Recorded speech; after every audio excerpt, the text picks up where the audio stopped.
আমি বলতে সাগর আমি কেমো দিতে পারবো না বলে কি আমি বললাম আমি কেমো দিলে ওর বাঁচবো না আমি মরে নিয়ে যাই ক্যান্সার হতো মানে বাঁচেই না আমি আর কষ্ট করে কেমো দিব এখন আপনি কেমন আছেন? এখন খাইতে পারি ঘুমাইতে পারি শরীরে প্রচুর এনার্জি আসছে আলহামদুলিল্লাহ। আমি হাঁটতে পারতাম না মানে আমার বাসাটা দুতরে ছিল আমি এক সিঁড়ি উঠে ছাদও যেতে পারতাম না এক সিঁড়ি নিচেও যেতে পারতাম না তো সেই অবস্থা থেকে দেওয়া আলহামদুলিল্লাহ তো আপনাকে মুক্তি দিয়েছে। কাছে একটা বাজার আছে এবং প্রতিদিন দেয় আমার ডায়াবেটিস আছে ঢাকার জন্য যাই একটু টাটকা শাকসবজি নিয়ে আসি হ্যাঁ, একটু হাসতে আসি মানে আল্লাহর রহমতে আপনি একসময় পুরা বিছানায় পড়া ছিলেন।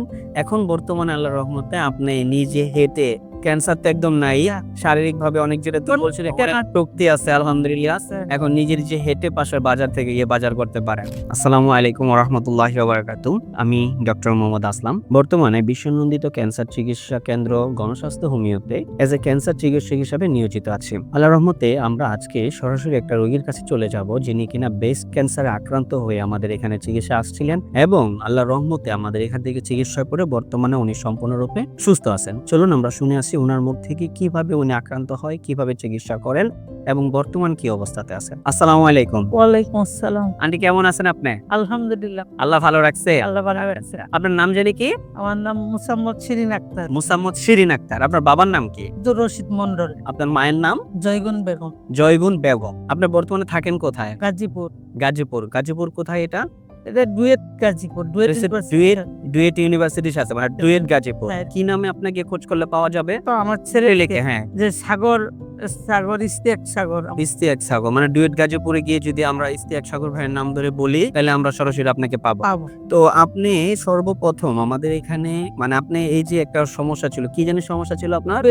ব্রেস্ট ক্যান্সার ছিল। প্রথমে টিউমার ছিল প্রথমে টিউমার ছিল, পরে সেটা ক্যান্সারের রূপ নিয়েছে। এটা কতদিন আগে? টিউমারটা প্রায় 13-14 বছর 24 সালে আইসা ডিসেম্বরের দিকে দিকে। সম্ভবত আপনার এটা আবার যখন টেস্ট করলেন হিস্টোপ্যাথোলজিক্যাল টেস্ট আমরা করছি, সেটাতে দেখা গেল যে এটা অলরেডি ক্যান্সার ধরা পড়েছে। হ্যাঁ। আচ্ছা, তো ক্যান্সার হওয়ার পর আপনি কি অবস্থা ছিল, কি কি চিকিৎসা নিয়েছেন? আমি অনেক জায়গায় গেছি তারপরে দেখি অনেক টাকা খরচ লাগে পরে মহাখালীতে গেলাম ওখানে কথাবার্তা বলে চিকিৎসা শুরু করলাম ওখানেও টাকা লাগছে অনেক টাকা ছাড়া হয় নাই তারপর চিকিৎসা চললো 5টা কেমো দিলাম 4টে দিছি আমি মোটামুটি নিতে পারছি আচ্ছা, কিন্তু 5টার সময় আমি আর নিতে পারতেছি না কি সমস্যা হয়েছিল?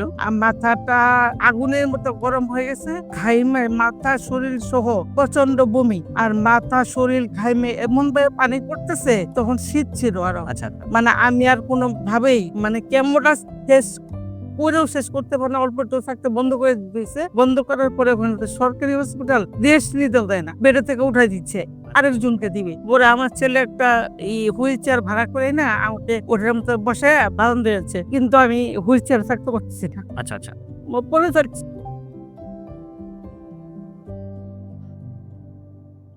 পরে আমার ছেলে মানে আমাকে ধরবে নাকি একটা গাড়ি ঠিক করবে নাকি মেনতে পারছেন না ভাবে কেন করছে সিচুয়েশন বুঝে পরে আরেকজন হেল্প নিয়ে একটা সিএনজি একদম গাজীপুর আমার বাসা পর্যন্ত মানে 70 টাকা ভাড়া চাইছে কালি আমাকে চলে দিন তলাতে নামায় সিএনজিতে উড়াইছে আর সারা সিএনজি মনে আমি কোথাইছে মানে আপনি কিছু বলতেই পারবেন না।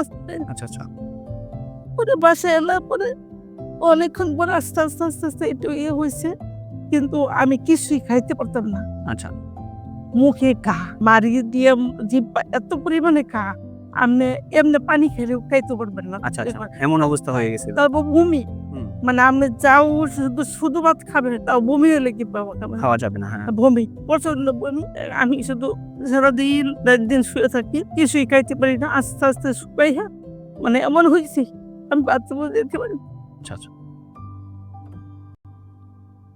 ওরা আমাকে এমন থাকতে থাকতে পরে আমি বললাম যে যখন 6 নম্বর কেমন টাইম আসতেছে আমি বলতে সাগর আমি কেমো দিতে পারবো না বলে কি আমি বললাম আমি কেমো দিলে ওর বাঁচবো না আমি মরে নিয়ে যাই ক্যান্সার হতো মানে বাঁচেই না আমি আর কষ্ট করে কেমো দিব না বলে আমার ছেলে বলছে তাহলে তোমার কিভাবে চিকিৎসা করে ও শুক্রবার দিন নামাজ পড়ে এসে খায়া মোবাইলটা দেখতেছে দেখতে দেখতে আপনাদের অ্যাডটা আসতেছে এটা অনেক ভালো করে দেখছে আমার মাইসে বলছে মা একটা কথা আমি তুমি কি ভিডিওটা দেখবা আমি কি ভিডিও কোন দেখো পরে আমি দেখছি আমি দেখে দৌড়ো ঘুমে কামনা ঘুমে খাইলে ভালো হয় না বোধ ঘুমে কামনা আল্লাহর উপরে বিশ্বাস করে চলো আমরা একটু যাই ঠিক আসি আচ্ছা, ওষুধ খাইতে হয় না। হুম।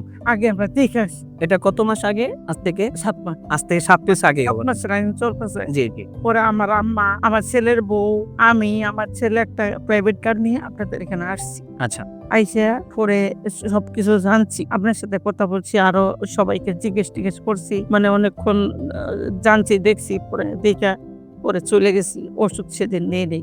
আচ্ছা। পরে আমার ছেলে কয় চলো বাসায় যাই, কথা বলা পরে কি করি, বাসায় যাই। পরে কি হবে না হবে সেটা আমরা বাড়িতে গিয়ে কথা বলে নিব। নেই। তো ওষুধ খাওয়ার পর আমরা যেটা আপনাদেরকে বলি যে 4 মাস পর আমরা পরীক্ষা করব। হ্যাঁ, পরীক্ষা করলে হয়তো বা আলহামদুলিল্লাহ আল্লাহ চাইতো নেগেটিভ আসবে। আপ থেকে আমরা কত মাস পরে পরীক্ষা দিয়েছিলাম? 4 মাস পরে 4 মাস পর আমরা পরীক্ষা দিছি।